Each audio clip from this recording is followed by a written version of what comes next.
We would be moving over to our next session. This is on enabling eGov, opportunities and challenges.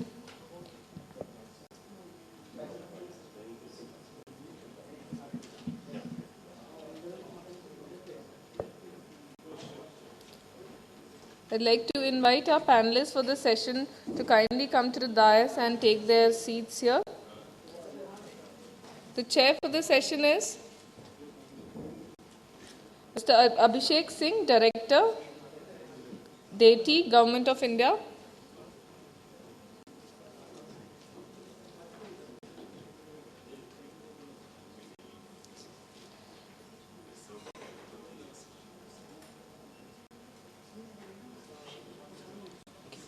Okay, Mr. Abhishek Singh is on his way. We will be having him shortly.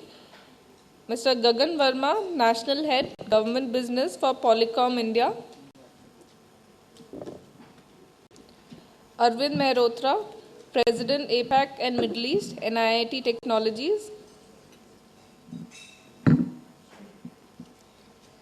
Dr. Jajit Bhattacharya, Director, Government Affairs, HP India.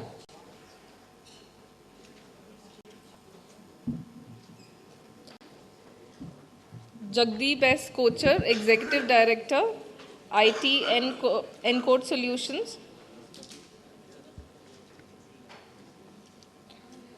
Satyendra Garg, Joint Commissioner of Police, Delhi Traffic.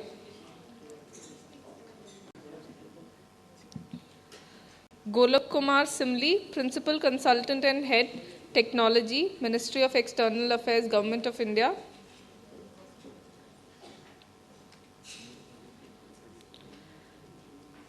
Mr. Ashish Sanyal, former Director, Department of Electronics and IT, MCIT, Government of India. Dr. Neeta Verma, Technical Director, NIC, Government of India.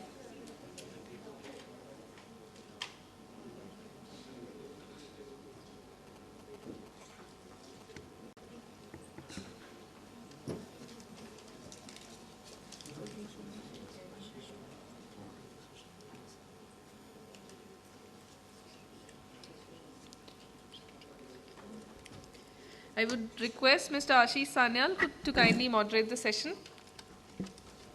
And yeah.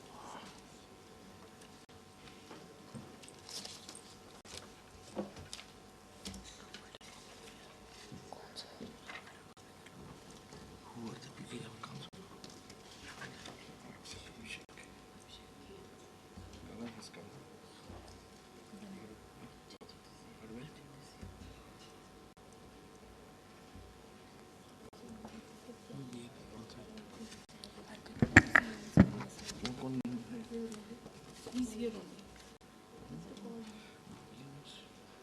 He's here. He's joining the panel. Sitting there.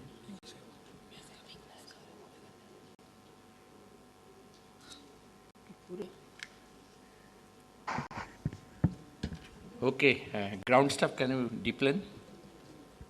All the ground stuff can deepen. Presentation.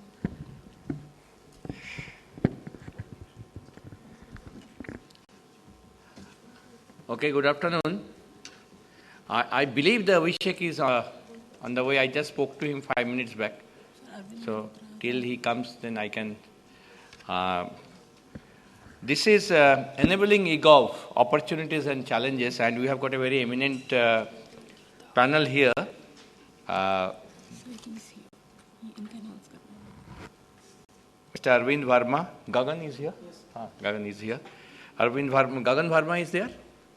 Yes, Arvind Mehrotra is here. Jajit, I can see there. Jagdeep Kocharji is also there. Yes, and I know Satyendra Garg is sitting. Golok is here. And Neeta is also here, my colleague, former colleague.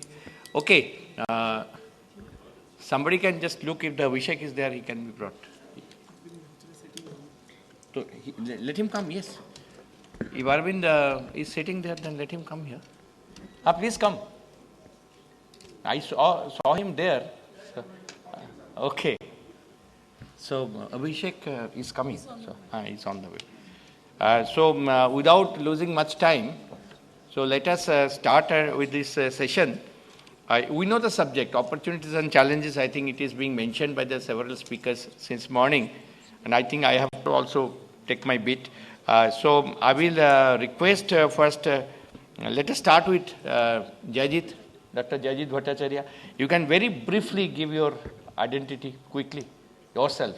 Here, you can speak from here, and then get into the subject. We have all the speakers here, so try to be, oh, yes, come. Come. Where is my this thing? USB to me? I was doing a joker's role. Come, we'll first finish it.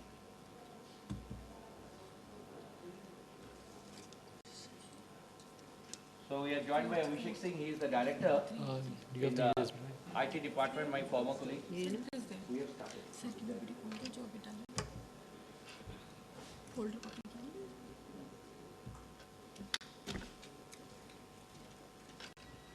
बंद कर देना बाकी Let me see. Can I take it?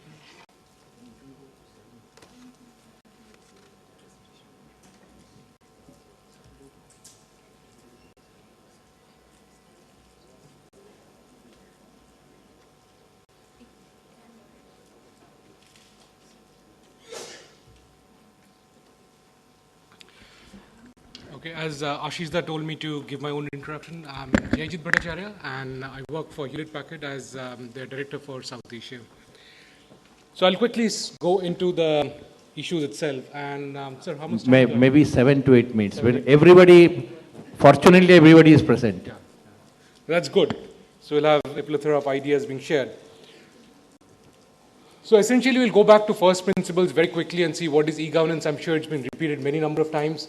But essentially, e-governance is adopted for good governance, which is to enhance the quality of life of citizens while improving the internal and external security and reducing cost of running the government and increasing the revenue collected by the government.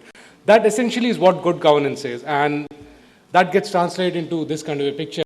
Basically, it's coming from Arthashastra, so it's nothing new that we're talking about. This is exactly what Arthashastra talks about, and that's what e-governance is about. If you look at the drivers of e-governance, again, very clearly, if you see what's going on, especially at this stage in the economy, there is very poor infrastructure, which is leading to low investment formation, which is leading to low wages, low employment, low consumption, low motivation, and therefore low productivity. If there's low productivity, there's low profits. You can see the taxation is going down, tax collected is going down. And if taxes are going down, you can't build more roads. So it's a vicious cycle, right? So if you are not able to put in more investments into the infrastructure, you cannot get more out of the economy, you cannot have more taxes. One of the ways of getting out of this was to borrow more money, and we had the Asian financial crisis, then we had many more crises following that Asian financial crisis. We can see the Greek government borrowing through their nose to run the government. Clearly, borrowing is not a sustainable mechanism. And that's where e-governance steps in, which tries to make the government more efficient, thereby releasing the money which can then be used for building hospitals, building schools, and building anything else that's needed. So that's basically is what the principal driver of e-governance is to take out the cost of running the government. So what was happening essentially till about a couple of years back is what we call as eGov 1.0. What is eGov 1.0? Essentially transplanting the brick and mortar government into a computerized government. You copy what's happening in real life and you do not use the power of internet. You do not leverage what IT can bring in. And there are many, many such examples which leads to leakage happening. And if somebody calls up and says, my LPG cylinder has not been delivered, or somebody calls up and says, I've not got my gun license in the last 2 months. It's taken 2 months to get my gun license. Now, if you can find out whether this person is under the BPL list also through the power of IT, you can then pretty much realize that this person cannot afford a gun if he's under BPL. Because a gun is a pretty expensive equipment. So if you can have this cross-integration of systems of the government, you can stop having the leakages in the government system. And we are therefore not using the power of IT.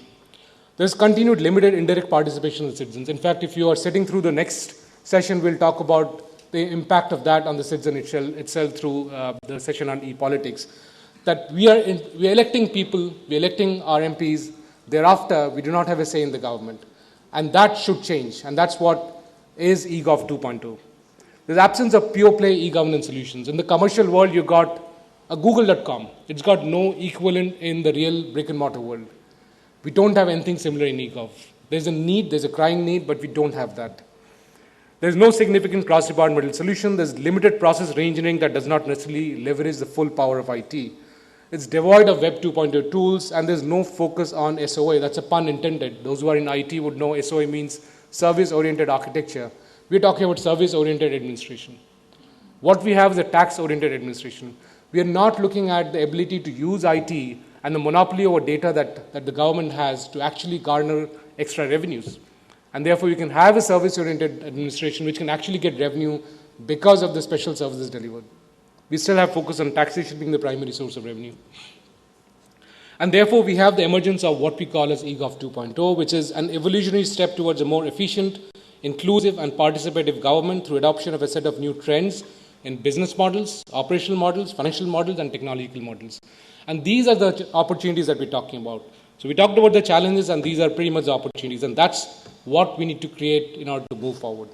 I'll very quickly go into some of these models. So what is the eGov business model? What's the eGov 2.0 business model? Why can't we have the entire property exchange being put into place? Why do we have to depend on brokers? Why do we have to depend on people to whom a 1%, 2% is paid?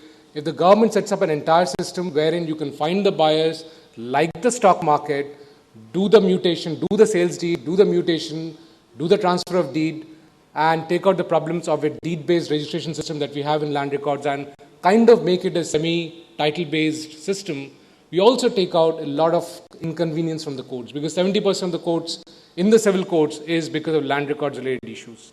So we unclog the courts, we make it much easier for people to buy property, and it also adds revenue to the government, and more importantly, it has an impact on limiting the flow of black money. And I'll not go into those details, but one can figure out what the impact is. Similarly, vehicle exchanges. Similarly, there are similar, zillion other things. If you buy a car, how do you know you're not buying a car which has been used as a murder vehicle? If you're selling your scooter, how do you know tomorrow it's not going to be used to plant a bomb somewhere? And the name gets linked to you, and the name is not transferred. How do you clear the ownership of any of these vehicles? The government has a monopoly on this data, and therefore just having one step forward and creating a few layers of systems will enable a significant amount of revenue for the government, a huge amount of benefit for the citizens, therefore happiness of the citizens, and increased security. All the three things that we talked about right in the beginning. Similarly, a whole bunch of other models. For the sake of time, I'll skip and move forward. Here is what we're talking about in terms of electronic land and property exchange. There have been articles that have come out in economic times. We have done detailed work in Karnataka to find out exactly how it can be done. It is highly possible under the Indian system to actually do what we're talking about. And we have the expertise. We are running one of the largest stock exchanges in the world. Millions of dollars worth of transactions happening every day. Why is that we can't do the same with land records? Yes, it's non-trivial, but nothing can be as simple. One has to put in the effort to make sure that one can do and bring these systems into existence. Similarly, we need new eGov operational models. Very often we see what are the service level agreements given to vendors is, well, if computers have to be supplied and maintained, the service level agreement is that the computer, if it's in a urban location, in the school, then the downtime cannot be more than 24 hours. If it's in a non-motorable road connectivity situation, then it cannot be down for more than 7 days. And they're very well maintained. The vendors respond very well, the SLAs are done very well. The point is, what is the outcome? Shouldn't the SLA be how many school children pass out with the IT skills rather than figuring out whether the wires have been plugged properly? And then the crux of the point comes in that, well, teachers are not available to teach computer science and computers and so on. Therefore, the SLA itself has been architected incorrectly. So the operational models have to change, the regulatory framework has to change. Who is responsible for, let's say, if we put in a cloud system for Delhi Metro Rail Corporation, who is responsible if the cloud goes down for 2 minutes and the metro stops? We don't have a legislative framework to ensure that privacy is maintained, loss of data is well taken care of, that there is responsibility attached, and that the government also takes up a service level agreement when it's given to a private sector. We are doing a layering of the government by putting another layer in front of the government and saying, here is a private sector that will come in, but the private sector cannot give a service level agreement to the end user unless the government gives it in the back. And those evolution and those maturity have to come in as we move forward. Then there are a whole bunch of eGov financial models. Again, the basic principle is that if we are saying that we can have a public-private partnership in e-governance, that means there is a disproportionate amount of value in that particular project. And if that project succeeds, that means there was a value. By public-private partnership, we generally mean public is the government and private is a private party. The real public is not involved, they're never involved. Why can't we have a mechanism through which larger citizens can be involved in creation of those special purpose vehicles? Can we get them in through the stock market, through various other kinds of financial mechanisms? And again, for the sake of time, I'm not going to the details of it. There are many, many such mechanisms that we can get in. Why does the government allow advertisement-driven models in the government systems? Why is taxpayer money being used when there is huge amount of possibility of advertisement actually funding the government projects? Why can't some framework be put into place? So there are many other ways to do e-governance which currently we are not exploring. And finally, the whole concept of eGov technology models, that itself has to change. It cannot be the static server has an application gets delivered over the internet, over the networks, and citizen uses it. The technology has changed it very, very significantly. We need to have democratization of technology, otherwise we'll end up in having people who have access to government and those who don't have access to government. Because those who don't know English or those who don't have access to the internet will not get the services. I'm currently looking at Facebook where there's a cartoon on irctc.com. I don't know how many of you have booked on IRCTC. How many of you have used irctc.com? Are you aware of it? What's your experience? Very good, nice. Yeah. Sorry, average. How long did you have to wait on it?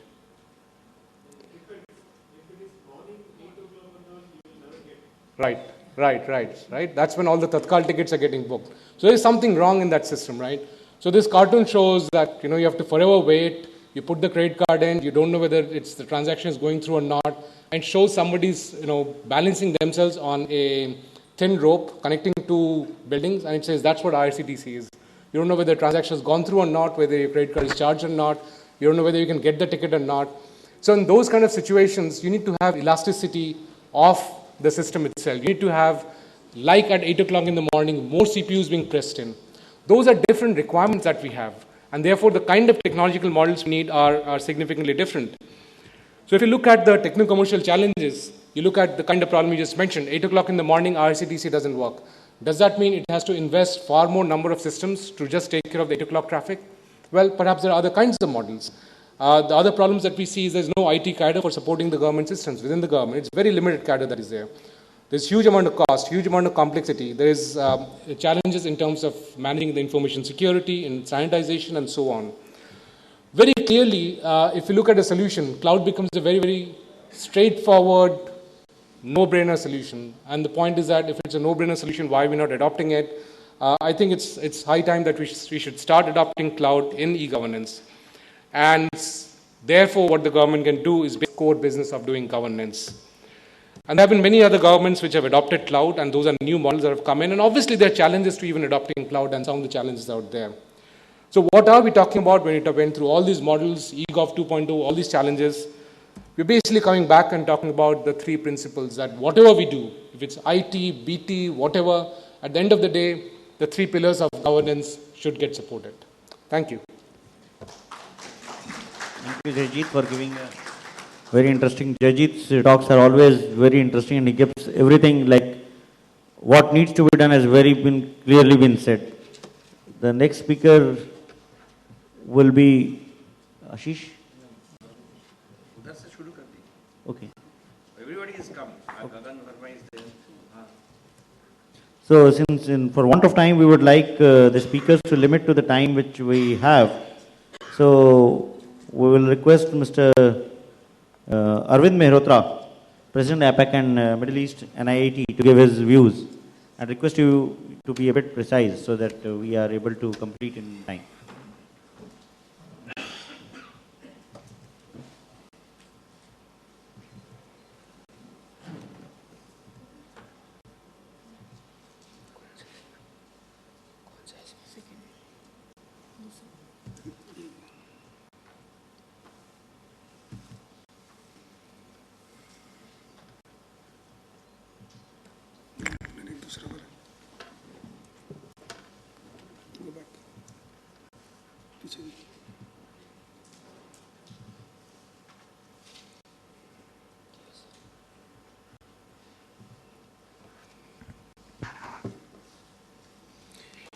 Good afternoon, friends. I think think the previous speaker has talked about the challenges. What I'll try to enumerate through my few minutes is clearly the challenges are not about technology. The challenges in India are not so much about the governance model. I think India is leading in terms of the boot and boo models, right? The challenge is about enablement, right? This is the current scenario, and this is what the citizen has to face. He has to wait in a queue to get a service. India has a young population, and they're an impatient lot. And we've seen the road rage increase. We've seen their ability to deal with technology is faster, right? Beat the citizen, a young student studying in a village school. He is now getting educated on computer technology. Or beat an urban student, okay, who gets familiar with the technology a little earlier. Clearly, the challenge that a citizen faces is multiple visits. He does not understand the procedure. He does not come with the entire paperwork. And because of that, he feels that this quality of service is erratic, and it is contextual based. It is not same to everyone, and there is an intermediary always available to get in between the services. In spite of the e-services started, you still have, for passport, a set of middlemen sitting around the passport offices, sitting in front of licensing officers who will help you to do with the e-services, right? And there is lack of transparency. Here is an example that NIT was involved in. Now, this is basically integrating the front end, which is the e-services side, with the interoperability and integrating the back end. Ultimately, if you are using e-services, and SLA is important, and outcome is important, how are you translating that outcome to a service vendor? So we're doing this project in Australia, and the impact is very simple. When a service provider of a bus transport or a railway network or a tram network in a segment is not able to meet the SLA, the next day, okay, the system releases a message, and they are not able to charge citizens a cost of travel. Now, that's the integration that we are talking about. So today, e-services impact is about integrating multiple systems, which is the back end, the middle office, and the front office. Only then the service impact is felt by a normal citizen. And the ability to move and get those services, the brick and mortar cannot be wished away, especially in India, neither in Australia, right? Which has a 30 million population, completely computer literate, yet any shop, you are able to go and buy the tickets, right? There are foreigners who will come in who do not know how to go to a website or how to understand a procedure. They should be treated as normally as a citizen to consume that service. We've seen a number of challenges of how other people enumerate e-services. It could be G2G, it could be G2B, G2E, etc., etc. I'm not going to get into that. But essentially, just give you some few examples. We're doing a project in Singapore, which is Ministry of Health. The Ministry of Health is managing government hospitals and private hospitals and asking them to deliver a certain quality of health services. Now, how do they measure against themselves? The first level of transparency has to be built between the competing forces, which is the private sector as well as the public sector, so that they could analyze where they need to improve their performance. So transparency is one of the key facets for delivering any good service. One is an outcome, which I talked in the first example. The second is right to information. Here is a system that we've done for Singapore government, which is the e-Parliament. And the challenge, even in Singapore, has been that the public debates that are happening on policy procedures, the standing committees that are sitting in there, information is not visible. Information comes in 15 days, 21 days, and it is based on the availability. In India, we are broadcasting the debates. But tomorrow, if you want to go back and recall that message, you can't.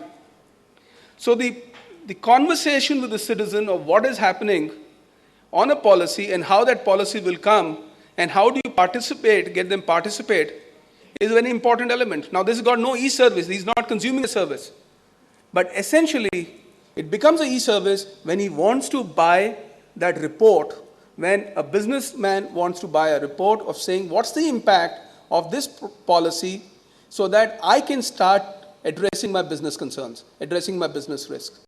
If the government is going to cut down emission control, and this is the kind of debate which is going on, I have the first privilege, rather than waiting for the policy to be completed, use someone else, insiders, to gather that intelligence and then start evaluating.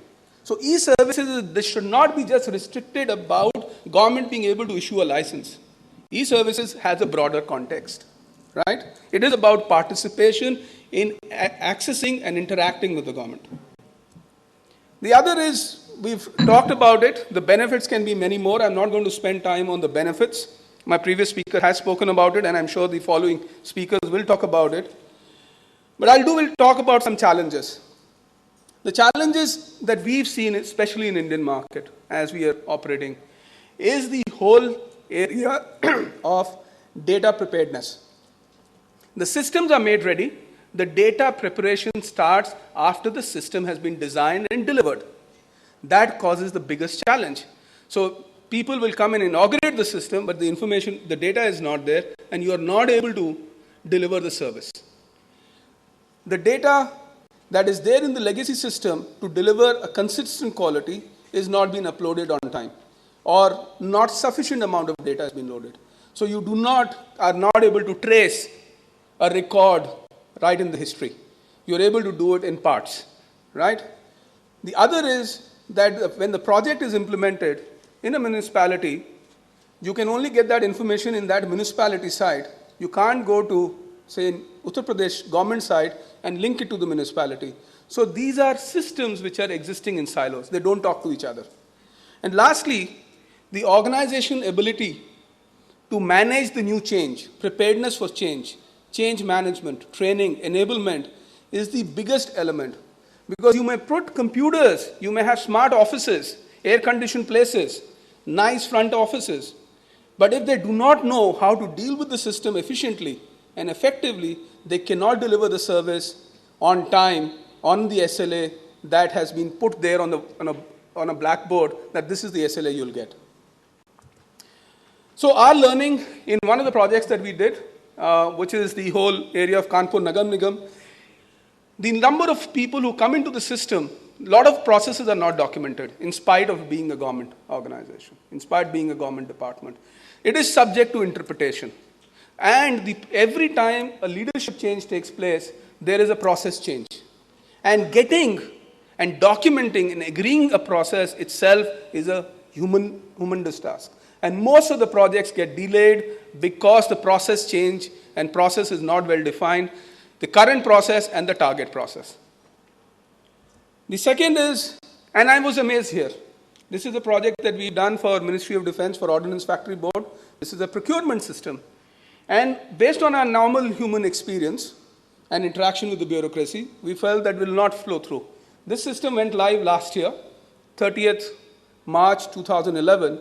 In 1 year, it has 6,500 users, 2,600 internal users. It has done procurement worth 5,600 crores. 145 tenders are done on a daily basis, on a monthly basis. Now, one of the key elements that we had to focus on was on change management, retain the diverse processes, because each factory had its own unique processes. Each factory was manufacturing a different component. So we use cloud technology, which is multi-tenancy architected, but we built it and delivered the solution on a private cloud. The same solution has been working for us. It's called Procure Easy. You can use it on demand, right? You don't have to own the infrastructure. But for OFB, because of the Ministry of Defense, because of the secrecy, the same infrastructure, same technology has been provided in a private enterprise or in a private network. Another one which we are doing, and we are seeing the maturity in which the government is able to conceive projects. But one of the challenges that we see is, I'm from a private enterprise. For us, after the order has been booked, the first thing that we are concerned about, how much profit do we make, right? That's a human tendency because we have to deliver profitability to our shareholders. And what comes in between the execution of this project and us making money and then continuing to deliver efficient programs is the ownership of the program and the involvement of the program head from the government side. And what we've seen is wherever there is well-defined ownership, structure, and emotional intelligence involvement of the program manager, we've seen preparedness.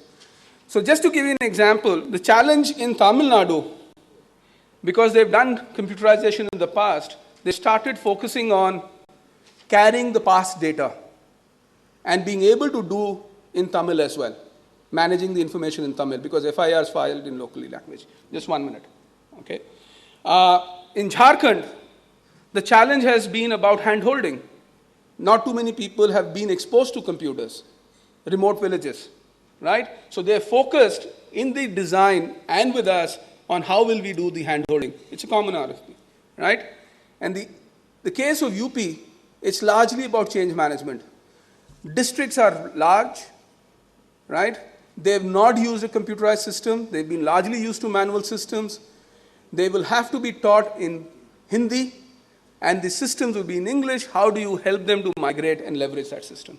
So they focused a lot of effort on hand-holding, in change management, and thus we are not doing change management in any other part of the program. We are doing training, but not change management, whereas in UP we are doing change management.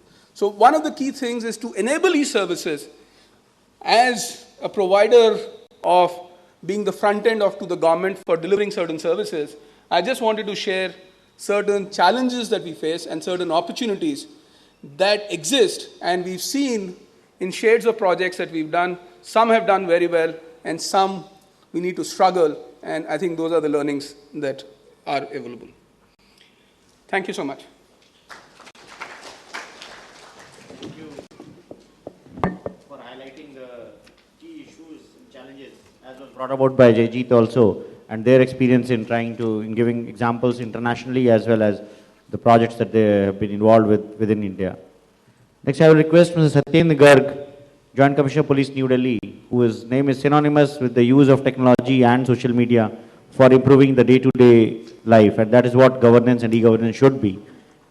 How technology and modern tools can be used for improving the life of a citizen. I request sir to give his views on that.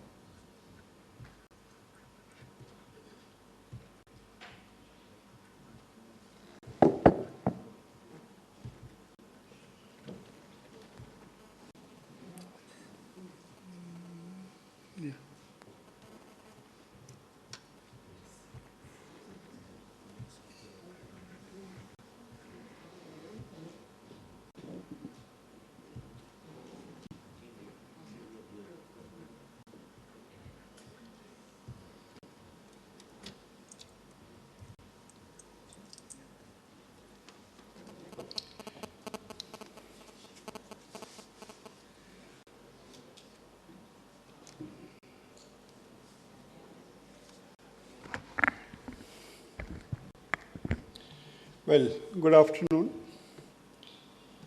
As has been mentioned, in Delhi Traffic Police, we have been using the social networking site called Facebook, and to a great success. We began somewhere in May 2010, and now virtually every city traffic police and many other organizations have started this Facebook page, and I think to a great advantage. But still, what distinguishes one Facebook page from another is the way you run it. We started on 8th May 2010 when we launched our page, and initially we might have had some inhibitions or apprehensions, but experience of last more than 2 years has been pretty successful, and maybe that if there's a difference in the way traffic is managed in the city, a big credit goes to Facebook page of Delhi Traffic Police.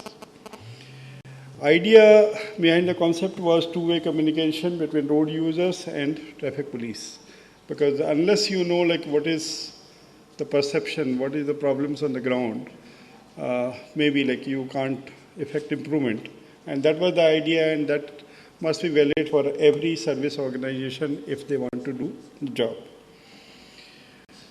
And of course, like it goes without saying that, from the beginning there was huge response to the effort we have been making in Delhi traffic police. I mean, I was talking to my colleague sitting next to me, and I was explaining that, see, like just going on a social networking site or Facebook page is not enough. I mean, I think I consider it very fundamental. There are certain prerequisites have to be there if you want to succeed. And first, of course, goes without saying is commitment to transparency. Unless you have got that commitment, I think no window dressing anywhere has succeeded. So commitment to transparency, commitment to change, and of course, like your capacity to take criticism, because once you are providing service to millions of people, I'm sure people will be what they are, critical, cynical, whatnot, but you have to carry forward, taking the good points and maybe making whatever improvement is possible. And of course, like as has been mentioned, there has to be commitment to be responsive to people's need. If these things are missing, I think there's no point in going on a social networking site like Facebook page or any other organization, because these things are prerequisites. Our journey has been wonderful, as I have already mentioned, and seeing like what Delhi Traffic Police did.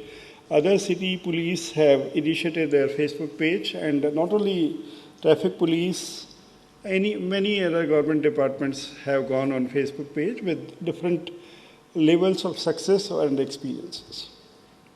I mean, just a recapitulation, like as far as traffic police is concerned, now every city, what's its name, Mumbai, Chennai, Calcutta, Hyderabad, Bangalore, Chandigarh, Gurgaon, Pune, and many more have come on, say, Facebook page.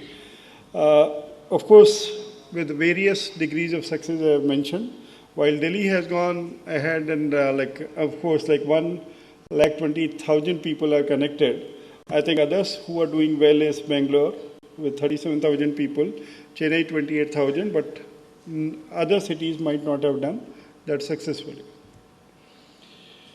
So with 120,000 people on board, so like your expectation of people also goes up, and you have to be up to the expectations.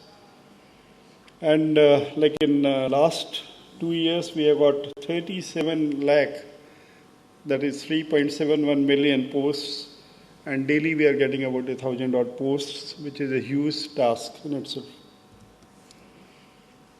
This is like a current snap, like we have now with the changes in Facebook page profile, like you, on one hand, like you have got what you want to share to people, and of course what people want to share with you. These are like some, this one, like how it is going, and of course, like the graph keep on changing, sometime up, sometime down, but overall it's a consistent. People have been interacting with us. Interaction on Facebook page have been like basically like people have been lodging complaints of traffic rules violation. People like complaining against policemen violating rules, and of course against other agencies also, where like sometimes we are helpless, but sometimes like we pass on the messages to other agencies. What we have been getting is suggestions about improving traffic condition, and let me tell you here, let me confess, in last 2 years, whatever we have been able to do in terms of improvement, many things have come from Facebook suggestions. So like what it means is that if you are listening and if you want to make improvement, see, people are there to suggest, and like you have to be receptive to it. And of course, like their views, discussions on traffic related issues, that page allows it. Information from traffic police on traffic matters. This was the idea, like where because we had to inform, apart from advertisements which we carry in newspapers, that day-to-day problems relating to traffic, if there is a breakdown, there has to be a medium where you can inform people. Suppose there is a scheduled program like political rally, demonstration, or bandh or agitation or cricket match or whatever. You can tell people, see, this is what you can expect if you go to, say, Ramlila Maidan. So basically it's a information sharing, and people find it useful. After Facebook page, we started what we call SMS service, where it's a free of cost. People can ask, update, and we have been giving. And we had more than 100,000 subscribers for free SMS alerts. Yeah, as I mentioned, we post ourselves about diversion plans and advisories, major events. We encourage discussions, initiating our own topics, and of course contributing to others. About prosecution with a specific traffic notice number. This has been popular aspect because people have become empowered. Now previously only traffic police was prosecuting people. Now people are prosecuting other violators. And conditions have been simple. I think I can say with authority that this has been the most popular, where people take photograph, videograph, upload it, and we prosecute people based on the evidence. And the condition which we have put forward is simple, that it should not be a doctored photograph. It should be a simple, genuine photograph, and date, time, and place should be clearly mentioned apart from the registration number. And let me tell you, it has made a difference that even many of the VIPs, serving ministers, senior government officials, politicians, and everybody have been prosecuted. So that has built up that confidence among the people that even the most powerful in the city can be prosecuted. And because sometimes maybe a traffic constable or head constable may not have that initiative to prosecute the powerful one. But once this documentary evidence in terms of photograph or videograph come, nobody can deny it. And so far I have not come across a single case where somebody has disputed it. So that, I'll show some photograph where very powerful people have been prosecuted through this medium, and this has built up the credibility of the organization that we don't despair. We are not partial, that only ordinary people are getting prosecuted, even the most powerful one are also getting prosecuted. This I have mentioned, empowerment. This which has made the difference, that everybody in Delhi has become a traffic police official. And let me tell you, in the psyche, it makes a difference. Previously, people were afraid only of the traffic policeman. Now, nobody can trust who is taking whose photograph and uploading it. And maybe, it leads to sometime bitterness also. But yeah, it makes a difference when everybody starts contributing. See, in terms of number, maybe the prosecution has not been very large. 21,000 in 2 years is nothing when our average prosecution every day is more than 10,000. But see, these 21,000 have made a difference because these are done by ordinary Facebook user. And even on top of it, 725 policemen have been prosecuted based on the photographs uploaded on our page. Violations have been of all different type, like defective number plate, fancy number plate, stop line violation without helmet, triple riding, using mobile phone, not using seat belt, red beacons, and whatnot. Every type of offense has been uploaded, and we have been able to prosecute people. Now, question sometimes people ask how we manage it. It's simple, we work, this unit function 24/7.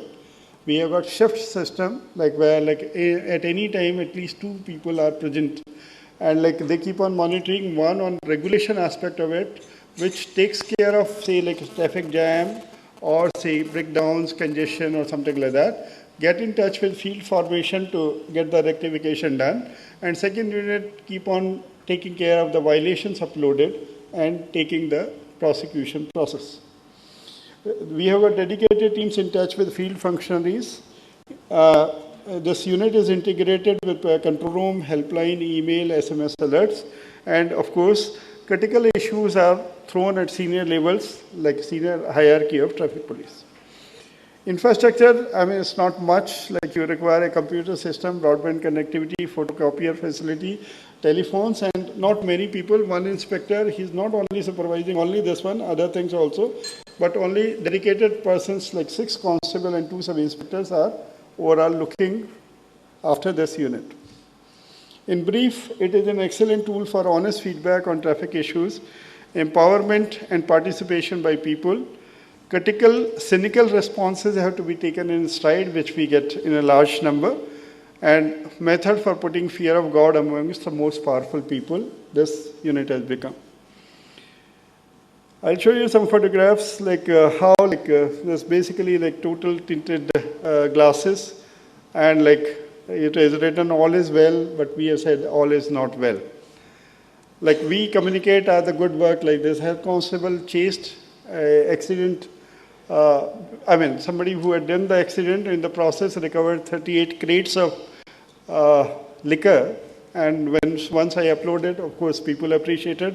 You can see the amount of response: 3847 likes and 810 comments. So people are participating in what you are uploading. These are the photographs uploaded by people, and we take action. Like this is house unsafe. See, nobody else will take care of this one, but we have taken corrective. We have taken with DTC, we have taken with the school. Okay, this is not safe practice. This is like Delhi culture, where like you want to show your VIP numbers 8, and of course like the things which we are familiar in Delhi. This is like where like a traffic policeman apparently indulging in corruption. So somebody uploaded a photograph how like tractor was stopped, then how it was allowed to go, and we have taken action. So this builds up that confidence among the people. There is like love for red beacon, which Delhi has got, which has gone to a great extent, but still like people keep on showing this one. This is the way like we upload even our advertisement on Facebook page. These are informative and are useful to people. This is again typical of Delhi, like you want to flaunt your status or whatever, or lack of it, whatever you are. Party symbols on number plate. This is, of course, our advisory, Virendra Sehwag being our brand ambassador and sort of like assisting us in this one. This is the photograph of a serving minister's private vehicle where like his son had brought it to Firozshah Kotla. Somebody uploaded the photograph, and this vehicle was prosecuted on the spot. Thank you. Thank you. I think you will have more sideline questions than the most known. I'll just cite one example. When you started social media, and I did not superannuate, I was still in the service. So somebody told me, आपको मालूम है कि दिल्ली से बहुत hit है. मैं बोला वो हिट तो होगा शायद, लेकिन सोशल मीडिया ठीक है, चलो मैं सुन लिया. Then suddenly I remembered at 11 o'clock that you have got media. So I opened your website. And then there is a photograph uploaded. One policeman was without helmet and you are sitting. You can remember 2 years back, 1.5 years back. So, and then some action was taken. So it was given by comment also from your website manager. Action has been taken. So I just put one comment at 11:30 night. Good work, Delhi police, please keep it up. You don't know, within 10 minutes the reply came. Thank you, Mr. Sanyal, for your encouraging comments. So I know, अच्छा ठीक है, मतलब ये ठीक चल रहा है. So I thought I must share with you. This is my personal experience.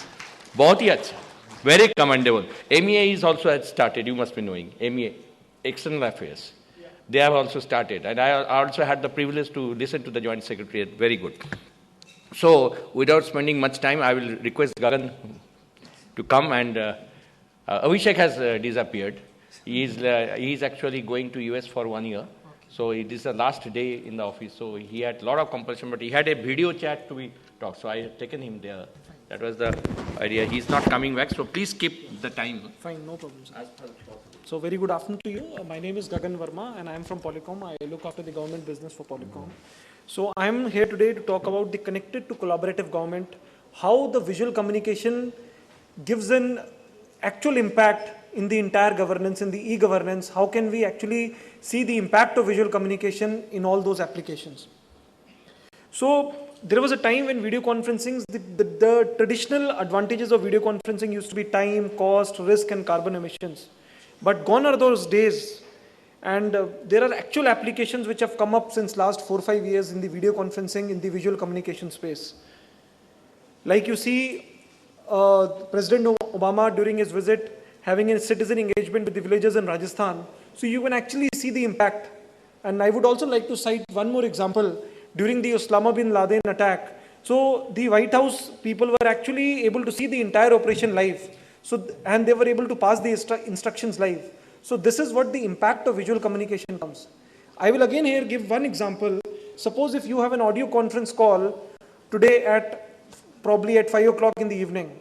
So you will see people tend to follow not that kind of disciplined approach. There will be people who would be attending to that conference call while surfing on the net, while checking an email. But once if you fix a time that 5 o'clock, I need to have a review. Or if suppose there are a lot of bureaucrats here, a lot of senior government officers, in case if they fix a time, and I'm sure they do, a lot of district magistrates, a lot of senior people. And today we have one of the main architects of SWAN, Mr. Ashish Sanyal, who has actually designed the SWANs. You can actually see the entire communication and the entire impact of visual communication happening. Suppose if a DM says that every morning 9:30 I would like to have a VC with the BDOs, or if the Chief Secretary says 9:30 Monday every week I would like to have review with all the DMs. So you can actually see the peer pressure coming up. Next you will see if 9:30 a DM is reaching, you will see people down below reaching at the office at 8:30. So you tend to follow a disciplined approach. This is how the productivity improves. I would like to give an example. A few days back, I was there in Department of Income Tax. I happened to see a conference call. There were 70 sites which were connected. Chairman CBTT was taking review of all the chief commissioners. So he was pinpointing, Commissioner Bihar, your revenue is more, and he was giving actually a dressing down to Commissioner Jharkhand that how is your revenue lesser than Bihar. So you actually see the peer pressure which is coming up. This is what the actual impact of visual communication comes. So we have applications like telemedicine. Today you see a lot of shortages of good doctors coming. So good doctors can actually sit in the cities giving instructions remotely to the junior doctors or giving a first level of treatment to the patients via telemedicine. We have emergency control centers where the entire thing today, like a telepresence or a real experience, it can be, entire thing can have CCTV coverage in this, it can integrate it with the CCTV cameras, it can integrate it with the live news channels. So you can actually see an emergency control room giving instructions live while talking to everybody on the field. So the agenda is trends and challenges of the collaborative government, the mission critical applications. So these are the trends generally which the government tend to follow. Everybody wants today more with less, in the sense everybody wants more productivity with less of the resources. So this is where the visual communication plays a major role. So today if you see, the main thrust of the government is large infrastructure projects. A chairman of an organization, he cannot go to each and every site. However, he can have a periodic review with each and every project managers. And if the project manager also sees that a chairman is directly reviewing it, so there is a tend to have a lot of disciplined approach which comes up in the entire cycle. And as somebody says, people spoke today, so one need to have a top-down approach. If they see a senior man using such, everything comes down automatically. Challenges, e-governance, compliance, productivity, efficiency. So these are all challenges. And a typical example of this is jail and court. So you see in today's environment, how much money a visual collaboration system saves when you see prisoners, instead of going from the jail to the court, the entire thing can be done on the visual communication. So such is the impact today. Just few days back I was giving a lecture in Goa. So there were two senior people from UP also, and one was the SIO of UP. So he gave me a typical problem. He said lot of time people say, the hardcore criminals, they are still hesitant to talk less on the VC because they are not able to see in front of the judge who and all are sitting. So this is where the solutions will come up for the future also. Now coming to this collaboration, the visual communication journey, we have solutions which starts right from the desktop level, from the audio conferencing level, and it goes right up to the telepresence. And in fact, if you see, the entire cycle today is moving from hardware to software. So today, we can have a VC from your iPads, from your iPhones, and everything is freely downloadable from the net. You can actually see any-to-any communication coming up, and one of the key application, one of the key USP is, apart from simplicity to use, is open standard, wherein the entire thing is interoperable with every systems.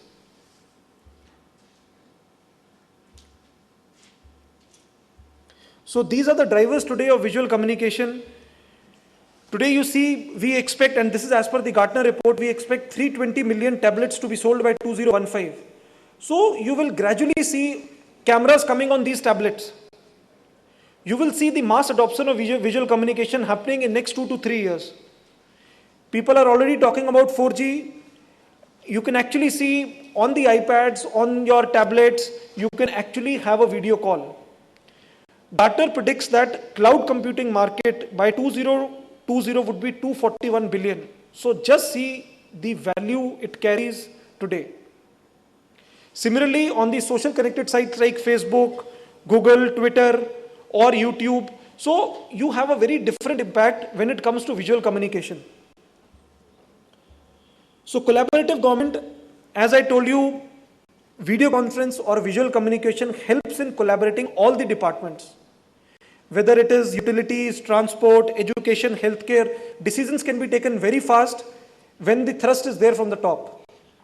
So you can actually see, you can actually share all the data. I mean, today if the Chief Secretary of the state decides to have a review of different departments at periodical interval of times, he will see actually, and we have seen a lot of adoption. There was a time, I've been in this industry now for last 10 years. There was a time when there was hardly any adoption of video conferencing in government except NIC. But today you see a lot of major public sector undertakings giving thrust on these projects, lot of state governments giving thrust on these projects on their own. Earlier it used to be only NIC what used to do the things on their own on video conferencing. 5-6 years back when the SWAN initiative happened, so independently with the help of the central government, the swans were designed and video was there in this as a productivity tool. So we have today the entire model. It starts from the mobile, it goes right up to the telepresence. So telepresence is a real experience. It is a room within a room. I mean, it gives an experience whether there are two people who are sitting just right across the table. If suppose I am there in Mumbai, you are there in Delhi. So the experience will come as if we are there on the same table. So this is how the entire thrust can be given, and it can be used on different applications. For example, distance learning. So I mean, I'll again cite an example of NKN, National Knowledge Network. So just see today, each of the IITs are having a parent-child relationship. So new IITs coming up like IIT Guwahati and IIT Kharagpur. So IIT Kharagpur is acting as a parent to IIT Guwahati. So teachers at IIT Kharagpur, they train students of IIT Guwahati because there is huge shortage of the senior faculty staff. So this is where you see the new applications of telepresence coming up, which can actually see and improve on the e-governance side. Yeah, I'll do it. Yes, sir. So this is the telepresence which I was talking about. So you can actually see the real experience. Similarly, all the departments communicating as a video as a service. So we have all kind of facilities today. If you want to address your organization, the entire address can be streamed live. It can be recorded, it can be streamed live. So these are the different applications: department collaboration, engagement, mobility, hiring, recruitment, education. These are the citizen services which I spoke about. Emergency management, which I said, so decisions can be taken at the drop of the hat. The entire CCTV cameras can be integrated, live TV news channels can be integrated in the same screen wherein the key decision makers are there. So this is a slide wherein you can actually see different sites all over the world connected. So you can actually see 64 sites in this connected together. And if you go through, you can see the CCTV coverage, the live feed from a station. So these things can be used as an emergency room, control room, or a war room. Similarly, we follow the entire judicial process, wherein the entire thing, right from investigation and arrest, prosecution and trial, sentencing, everything can be done. I would also like to give an example. This is a futures courtroom, wherein you can actually see a real presence room sitting, and you can actually communicate with the different jails. So this is what I have today. Thanks. And before ending it, I would like to invite you. We have our solution briefing center in Gurgaon, as well as 2 new centers are coming up in Mumbai and Bangalore. So whenever you're towards Gurgaon, please give us a chance to actually show you the entire applications live, and you can meet our subject matter experts, whether it is in IT, ITS, whether it is in manufacturing, utilities. You can actually see and get your business problem solved. Thanks. Thank you, Gagan. The test of the pudding in eating, most killer services in SWAN is only video conferencing. So I can support you. The people say that they have even started telling collectors not to move out from the headquarters before the headquarters clears seat, because they have to talk only on video conferencing. So fuels are saved. Okay, good. And you have not invited them for your stall here. They could. I mean, Gurgaon to dur hai, garmi bhi hai. At least stall is here. They can see all the applications. Thank you. And then I have the privilege to now Jagdeep ji, Kochar sir, aye. 7 minutes on paper. It is happening in 9 minutes. I can't.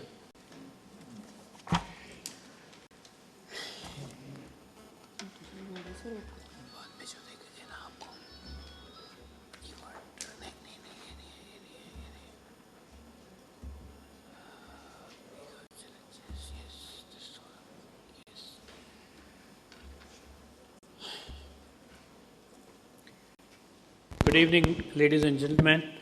I am Jagdeep Kochar. I represent a company called Encode Solutions. It's a Government of Gujarat company, is involved in many e-governance projects. It's also a leading provider of digital signature certificates in the country. I will be talking about, I'll try to keep it actually less than 7 minutes. I have been given a challenge of 7 minutes. I'll try less than 7 minutes. Before I come to challenges in e-governance, I'm sorry about it. Before I come to challenges in e-governance, let me talk about a maturity model as far as e-governance is concerned. This is called I square T square model. It's been proposed by Gartner. What we mean by these 4 stages of e-governance implementation, the first I stands for information, where essentially you are providing only information through your website mainly. This could be static pages, this could be information about government policies, certain rules, regulations, or whatever. The next stage which you have is interactive stage, where you allow citizens or businesses to maybe download forms. Maybe the level of information provided is much more. Maybe you have email exchanges where the website could receive emails, respond to those emails, and so on, queries it could respond to. The third stage is that of interactive stage. That's where the website or the portal can actually interact with citizen or business. The actual transactions could happen. So it's not only a downloading of a form, even a form could be uploaded, a form could be accepted by the application, the e-payments could be made, applications like e-procurement could be handled, where the entire tender could be uploaded, the tender could be evaluated, and so on by the back-end software. And the ideal stage is the final 4th stage, which is transformational stage, where actually you use e-governance to achieve certain things which otherwise in a physical world may not be possible, where not only you allow citizens or businesses to transact, you also integrate your back-end system. The government integrates its back-end systems as well with the entire thing to improve the quality of services, where the citizens may be provided what's called single window clearance or a single window interaction with the government, where there could be a single portal, maybe on the lines of National Service Delivery Gateway, where citizens have to interact with government only through one single portal for whatever services they need, and businesses also need to do that only. What are the challenges we face in implementing e-governance projects? I have divided them in three categories. You have technical issues, you have economic or financial issues, and you have issues which could be social. So talking about technical issues, first and foremost, you must understand technology. What technology I am going to implement as far as a specific e-governance project is concerned, what kind of hardware I must have, what kind of software, what kind of service level agreements, what kind of redundancies, solution, software, technology, and so on and so forth. I may need to worry about the legacy systems also, because those systems, some kind of systems may already be existing before I go in for a full-fledged e-governance system. Whatever systems I implement must be interoperable. We don't want a situation where the systems which are installed for anything which needs to be upgraded or any features which need to be added, there is no interoperability which is available, or you become kind of slave to a particular technology which you have bought. So possibly open source could be a solution. Whatever the solution could be, the interoperability is a very, very important aspect of it. Privacy and security are becoming major concerns these days. There are a whole lot of cyber crimes which are happening. One doesn't want to give one's private information on the net, and any kind of e-governance project which is implemented must take care of privacy of the data, personal data which is provided to the website or the portal, and it has to be done by implementing various security technologies. Finally, multimodal access. Today, we are in the world where the access by a citizen or a business could happen by any means. It could happen through a PC, it could happen through a tablet, it could happen through a mobile, or it could happen through any other kind of handheld device. So in the entire solution, the facility must be available where it could be accessed by any kind of devices. When we implement an e-governance project, the cost benefit is very, very important. Though it is very, very clear that the most of the e-governance projects will pay for themselves very fast and very easily, but still the cost of overall project, particularly in a poor country like us, is very important. And here we talk about not only initial cost of implementation, we talk about the continuing cost of operations and maintenance as well. That brings me to the second point. Now, operations and maintenance in a e-governance project actually could make or destroy a project. It is easy to create an infrastructure.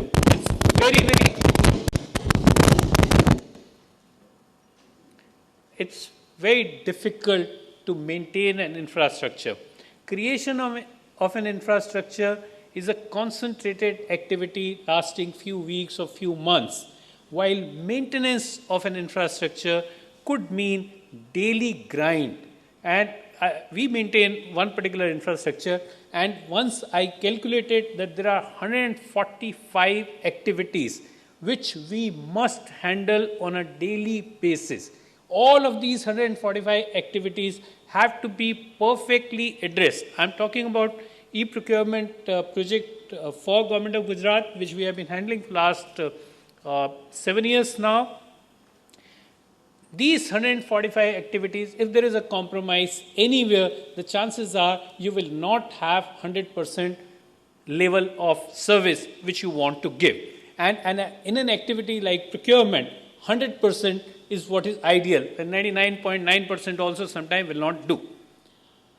Scalability and reusability, whatever solution you have implemented, it should be possible to implement it in another location, in another situation, anywhere. and you should be able to scale it up also, because all of e-governance projects could start small, but then they scale up. It should be possible to scale them up to very, very high levels. And of course, portability across platforms, I've already spoken about it. Social issues, whatever solution we implement should be accessible. Accessibility is very important, particularly in a country like India, which is divided. There is a digital divide. We know that there are a whole lot of population which doesn't have access to internet or computers. So whatever solution we implement, we must keep in mind how are they going to access it. So there it is heartening to note that many kind of community centers have been opened right in the village level also, where by payment of very small fee, maybe 5 rupees or something, certain services can be obtained by poor citizens also, and it is not necessary that they have to be computer literate. But this question is very, very important. Usability, that citizens, whatever services are being provided, they should be in a usable format. They should be in a they should be able to use it very, very easily.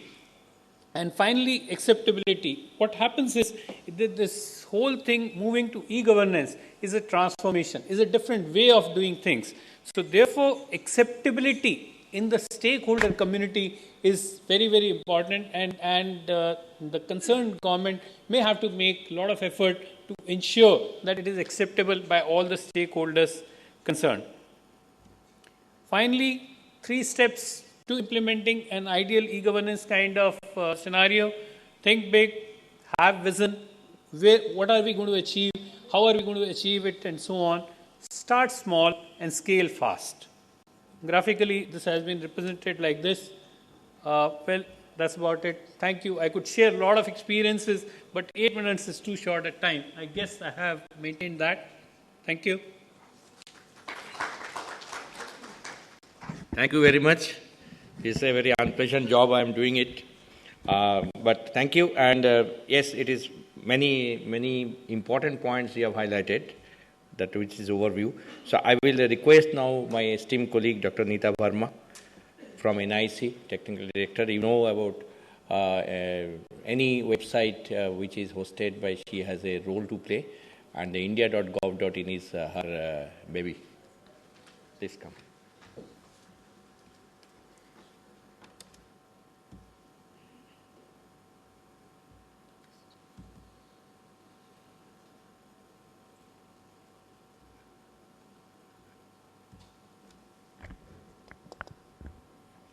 Thank you, Dr. Sanyal.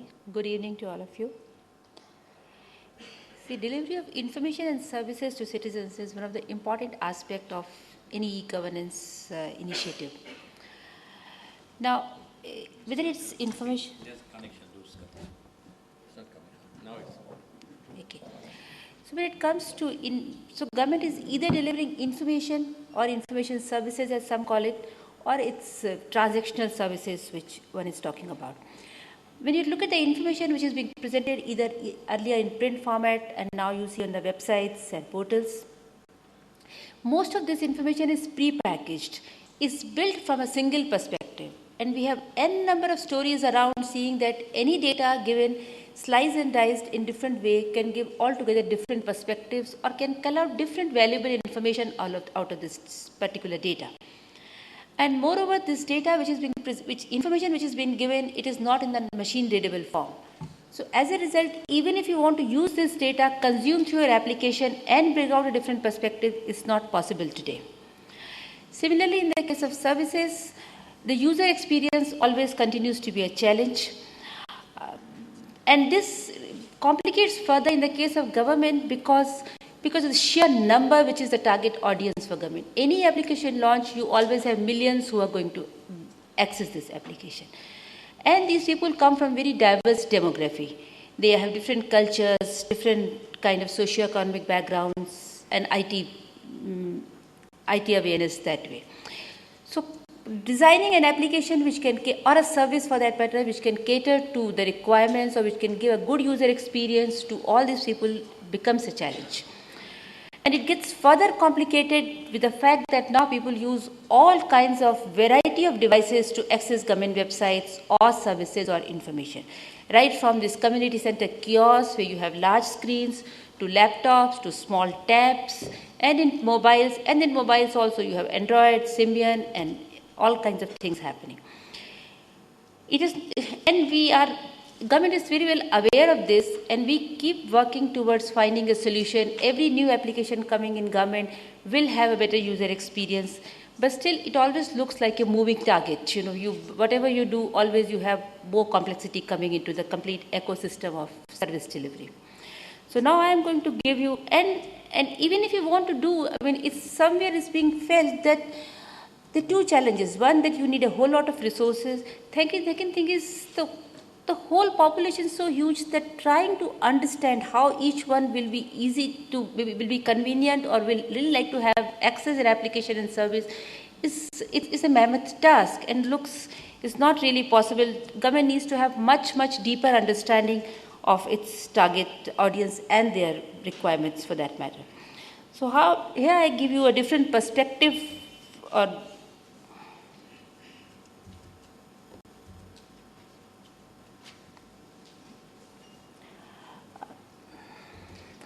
to a whole thing. What I'm saying is that instead of giving this information or services in a pre-packaged form in a single mode, if what we do is that we release this, besides giving this information, which we continue giving, we also release this data which is being used to package this information in an open format. When I'm saying open format, I'm primarily saying three things. One thing is that this is the data which can be used does not need any specific commercial software to access it. This can be used by anyone, he can redistribute, and he can even reuse to develop another application without being any royalty into it. So if we give this if we start releasing government data into these formats, then this can be used by n number of people, the development communities can use, academia can use, and even business people can build a business around it, and they can develop applications because now there is no royalty. So you can always build up applications and start charging. And we have n number of cases where for a minimal fee, if you provide some kind of value-added information, it is very much accepted by the audience, by the public, even in the rural areas. So that's what we are trying to say. And in addition to this, it also tries to meet the other tenets of good governance like transparency, accountability, and even it also promotes citizenship because people are now participating in the governance. They are trying to use government data and build up applications for the other citizens and so on and so forth. Going with this philosophy, incidentally, government has also recently announced its national data sharing and access policy. This is a policy which has been notified in March this year. And as per this policy, each government department has to release its data sets to the public in an open format. And next 2-3 months, everyone has to publish certain set of data items or data sets into this thing. To support this initiative of the government, we have built up an open government platform onto this. And today I'm going to just talk to you and brief about what is this platform and how you can really make use of this platform. This is a platform which can be used by any institution, any organization to launch its open data initiative. Whether you want to publish your data sets or you want to publish a whole lot of exclusive data catalog or you want to build up some apps, you can use this platform to associate with. Data and what this platform really ensures that whatever data sets you are doing, they are being released in an open format, which are government prescribed open formats for that. The data is truly open, it is machine readable, it can be consumed by in variety of modes for that matter.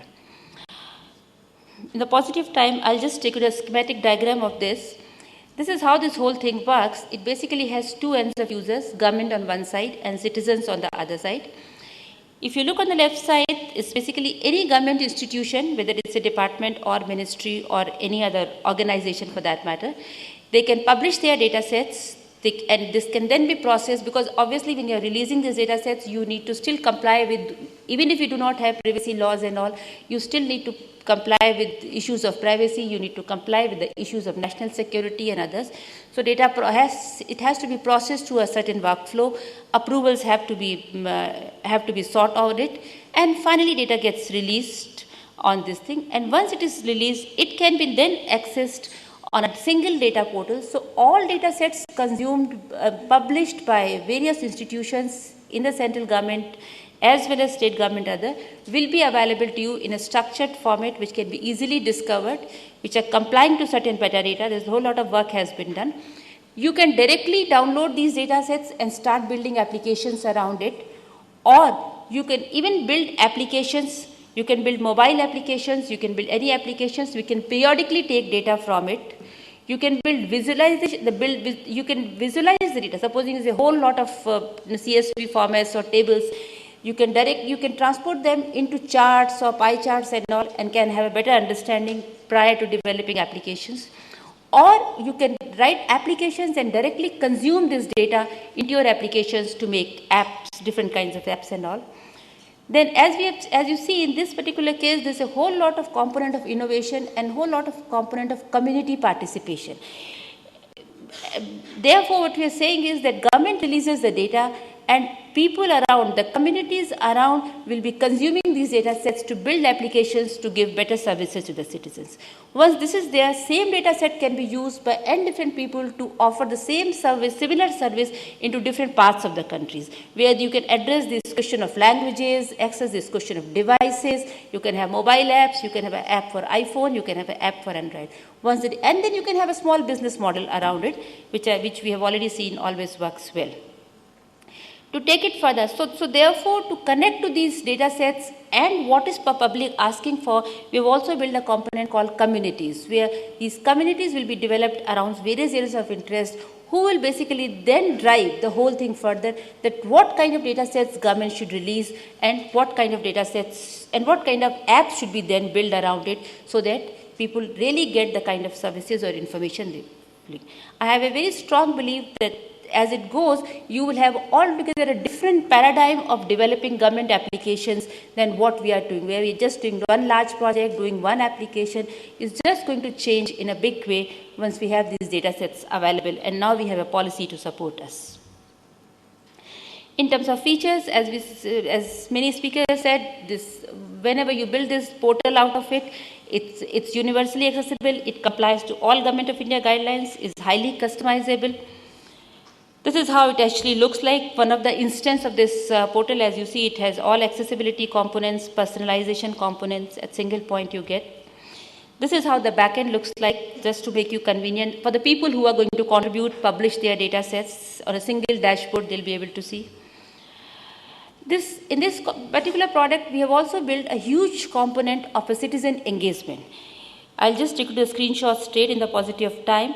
See, when you have these data sets here, as a citizen, you can see that which data set has been viewed by how many people and how have they rated it. And you can yourself then rate the data set on a scale of 5, 1 to 4, and you start seeing the result right there itself. You can even contact, supposing you want to build an app and you don't understand the data set completely, because it will be some CSV or CSL or RDF file for that matter. So you can directly contact the person or the organization who has contributed. So there's a direct connection between you and the data provider. You can rate the data sets, and you can even embed these. Supposing you want to tell it to your friends, or you are writing a blog and you want to say, look here, I have found a good data set, you can make use of this in this particular way. So you can directly embed this data set record into your blog, and then so that basically helps in reaching out to large number, because we feel the more number of people we are able to reach out, the more innovative and interesting applications will come around. We have also connected this to social media pages. As you see right here, there's a Facebook and Twitter. So if you just click on Facebook here, you can publish this particular data set onto your Facebook wall or Facebook page, and from there then you can connect to your friends. And similarly with the Twitter and other social media pages you could do. It has a huge component of analytics, which is something there. Now, who all can use? Though this platform is primarily built for the government, for the use of government, but as such, this particular product can be used by any government institution, government department, municipal corporation, or even NGOs and private organizations. Another important aspect is that this particular product is built completely on the open source. And the source code of this has also been released in the open source, because we feel that this whole thing has a whole lot of potential and whole lot of additional development should be done to enhance this further. So we have released this open source March this year. Our minister had released it, and now we're trying to engage with communities to build more modules around it. And this particular product can be used in 3 different ways. We have a website called ogpl.gov.in. You can download the product and make your own installation. You can take a free source and then also you could do it. It is also available software as a service on a cloud solution where you just come, register, put in your requirement, and you have your open data site ready.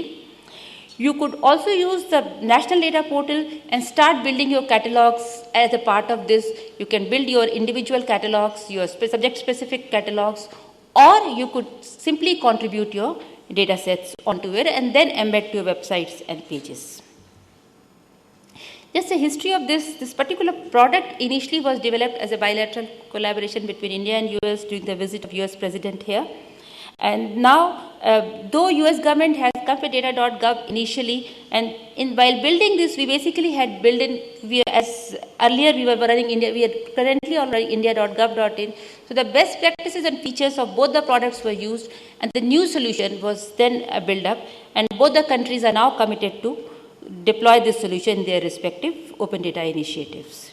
Let me just give you a small flavor, before I close, a flavor that what kind of advance with these data sets available, which as I speculate in the next 2 to 3 months, you will have these data sets start coming up on a portal called data.gov.in.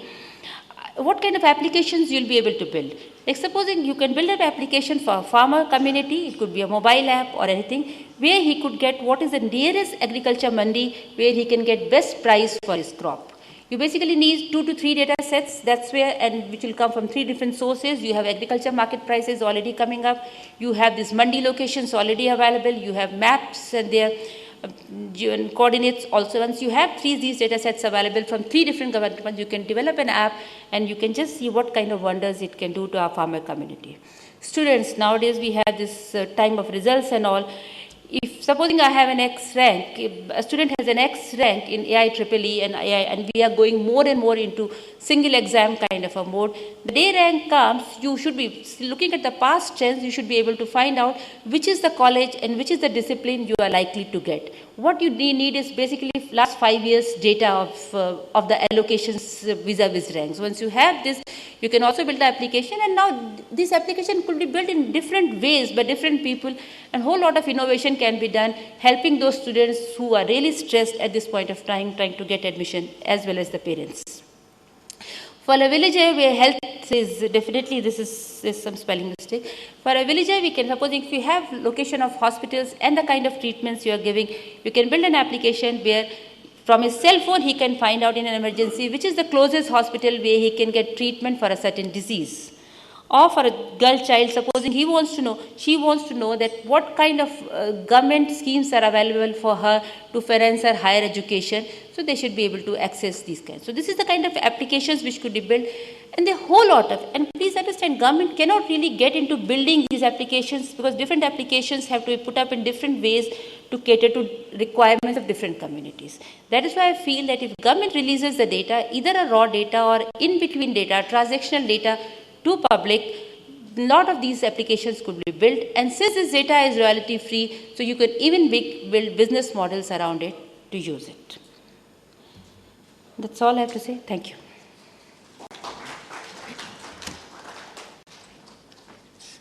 Thank you, Neeta, for making this point of extremely important, this topic of OGPL, which is there, and while I was listening to her very carefully, just a thought was coming to my mind for the people who had been here since morning and listening to the all the deliberations.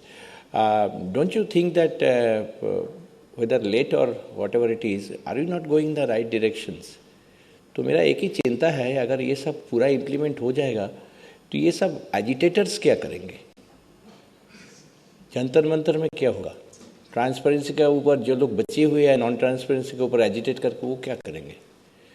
Government is not only there, people who are pessimistic in this hall they feel that government काम नहीं करते. आप देखें कितना काम हो रहा है.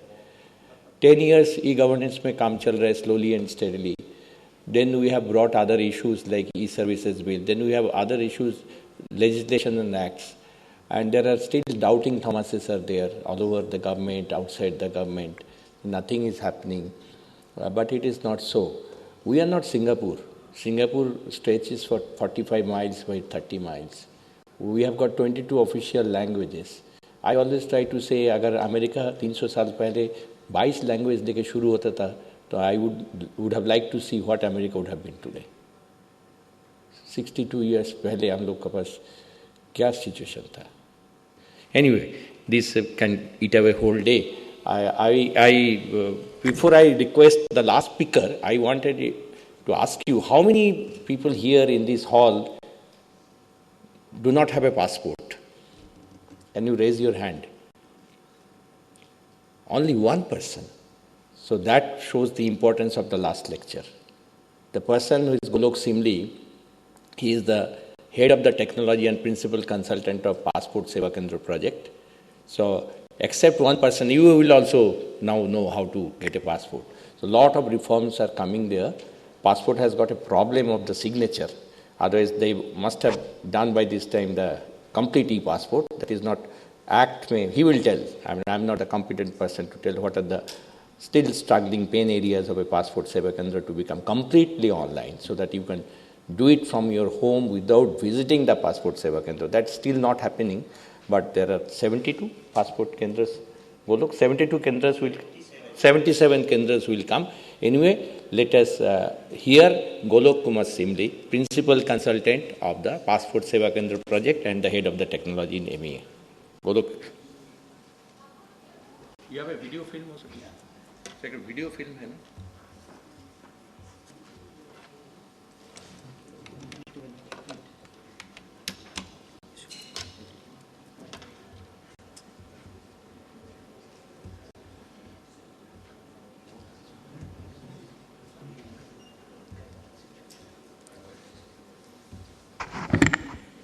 I think let us start. By that time he is copying it. Just copy it in the desktop.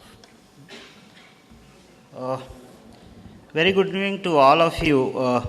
I'll start a phrase saying that government projects can't be taken up, but today I'll leave with a mantra saying that no, government projects can be delivered and delivered with a overwhelming success. That is what we have done in the Passport Seva project.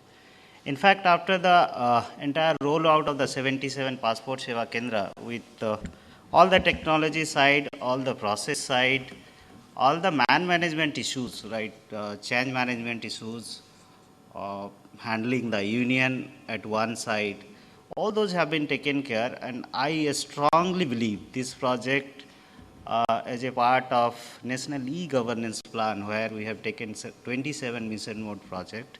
We are working out with a model with DIT, Ministry of IT, where people can actually replicate it. Why are we wasting so much of time? Every project you learn about same RFP, every project you learn about same tendering process.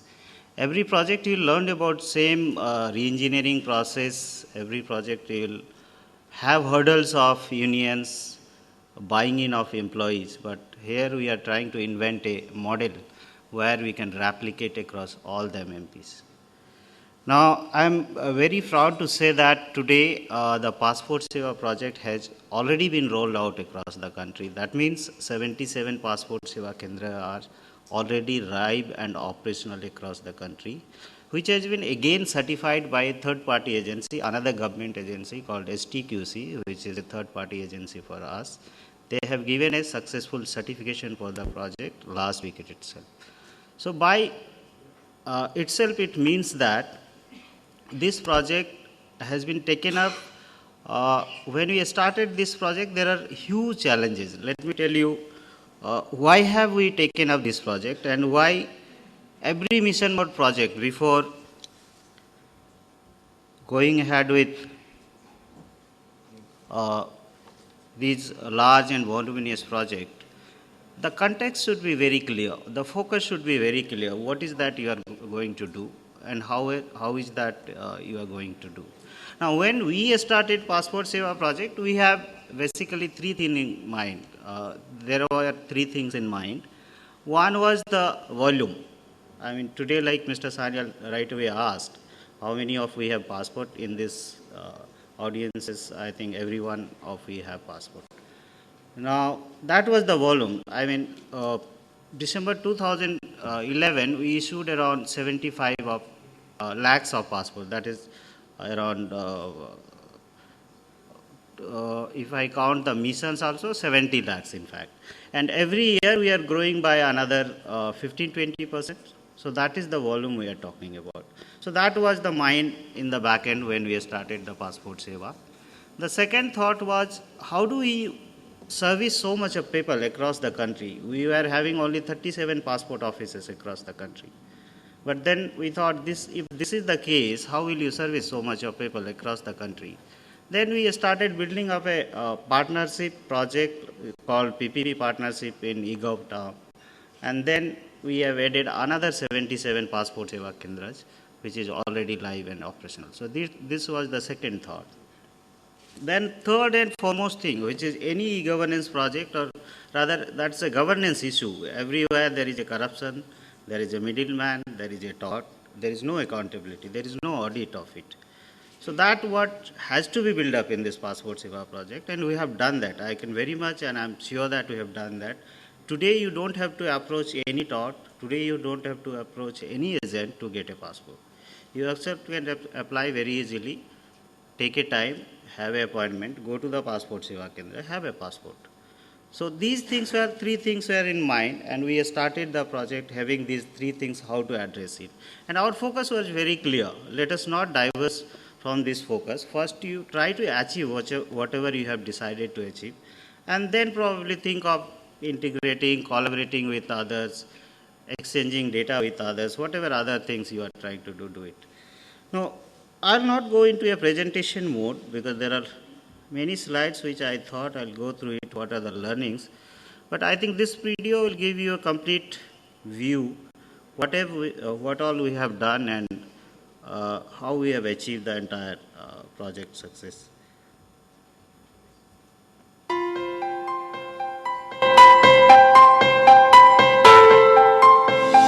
In recent years, the Government of India has taken many initiatives to usher in an era of e-governance to improve the delivery of public services.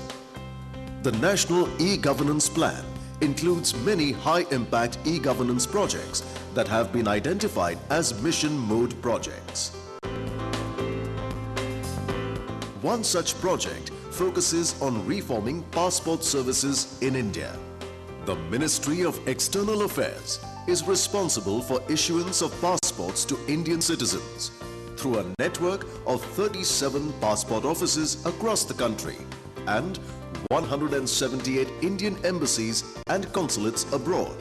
A passport is an essential travel document for those who are traveling abroad for education, tourism, pilgrimage, medical attendance, business purposes and family visits. During the last few years, the growing economy and spreading globalization have led to an increased demand for passport and related services. This trend is expected to continue with increased intensity in the foreseeable future. Hence, an urgent need was felt to provide improved passport services to Indian citizens. To address this challenge, the Ministry of External Affairs, Government of India, has launched the Passport Seva project in a public-private partnership mode with Tata Consultancy Services.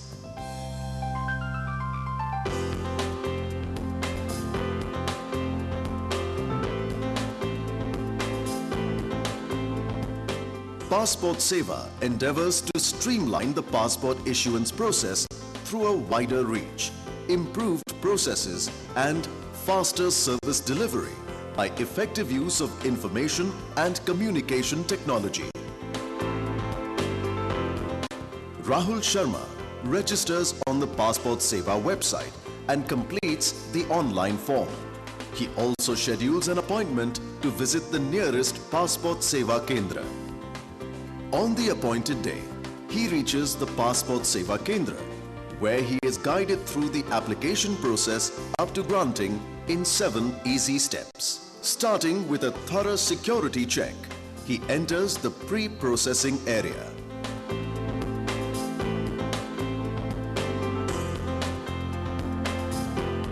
At the pre-processing area, his appointment slip and documents are checked by the staff and a token is issued.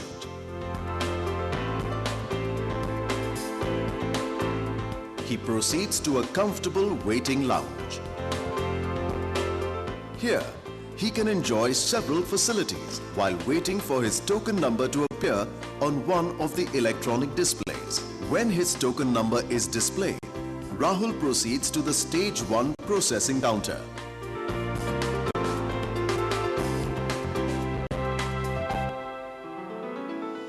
At this counter, Rahul's demographic data is verified by citizen service executives. This counter is also equipped for document scanning, biometric scanning, photography, and collecting the passport application fee. He next proceeds to the application verification zone.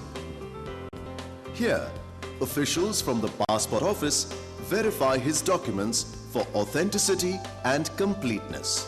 Once the verification process is completed, he is guided to the waiting area of the granting zone. When his token number appears on the display, he meets the granting officer, who checks his application in the system for duplicity and other background information, and then takes a decision on granting of the passport to Rahul. Finally, he receives a letter confirming his passport approval at the exit counter. In just 7 steps, Rahul has completed the requisite formalities at the Passport Seva Kendra. His passport will now be dispatched in a few days once the police verification process has been completed. Passport Seva Kendras with a comfortable and pleasing ambience have been set up in several cities and towns. A total of 77 Passport Seva Kendras are being established across India as extended arms of existing 37 passport offices. 15 mini Passport Seva Kendras are also being set up to bring remote areas under the coverage of Passport Seva. A call center has also been established, which operates round the clock 365 days a year. It uses a toll-free number and handles inquiries in 17 Indian languages. The whole process was very well structured. Serial wise काम हो रहा है, आपको ज़्यादा wait करने की ज़रूरत नहीं है. Process साथ पे साथ चल रहा है. The attitude of the people working here is so nice. And they are all very helpful, very nice to talk to. Take care of even of my daughters also. They are very polite. ಬೇರೆ passport office ಥರ ಇರಲಿಲ್ಲ. ಜಾಸ್ತಿ booths ಇದೆ, enquiry counters ಇದೆ. Time ಜಾಸ್ತಿ ತಗೊಂಡಿಲ್ಲ. 10-15 minutes each passport section ಅಲ್ಲಿ ಆಯಿತು. पहले हम चंडीगढ़ जाना पैंदा सी, वो तो बहुत लंबियां लाइनां लगदियां सीगियां. किस चीज़ के लिए कहाँ पे जाना है, कहाँ से क्या करना है, कौन सी इंक्वायरी कहाँ पे मिलती है, सब हेल्प कर रहे हैं. The service is excellent. The staff is very cooperative and courteous, and the ambience is comparable to any office in any part of the world. My overall experience is excellent and awesome, and I can't imagine it to be more systematic than what it is. Passport Seva is an important initiative of the Ministry of External Affairs, Government of India, to bring it closer to the people, dedicated to the service of the nation by ensuring improved service delivery and better governance. The Ministry of External Affairs and its service partner, Tata Consultancy Services, are committed to transforming passport services in India.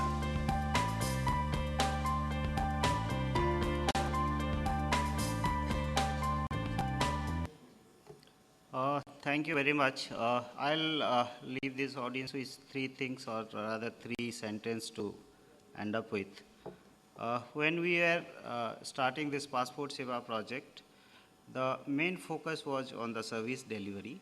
The nerve or the center were the citizens. And doing that, whatever we had to do, being a active data centers, creating a call center, operating 24/7, changing the governance issues within the department, be it a change management issue, be it a institutional mechanism issue, all those have been done, all those have been created for. And that is why I am saying this is the one of the project which we strongly believe as a ministry, and we are having a discussion with various ministries, including UID for SEC, that let's have a project which can set a benchmark and let not every department go through the same pain which probably we have faced through. Thank you. Thank you very much. Thank you. Already we have eaten up 35 minutes of the next session. There is a session of e-politics, as you know, and I can see the participants, the panelists have already come. So I only have one request, that if you have a very pointed question, we'll allow 3 questions and 3 quick answers. Any question to Satyendra Garg ji, because it's the face of the Delhi traffic. No questions, sir. Everybody is satisfied. So congratulations. And if there is no further question, I will just request your favor.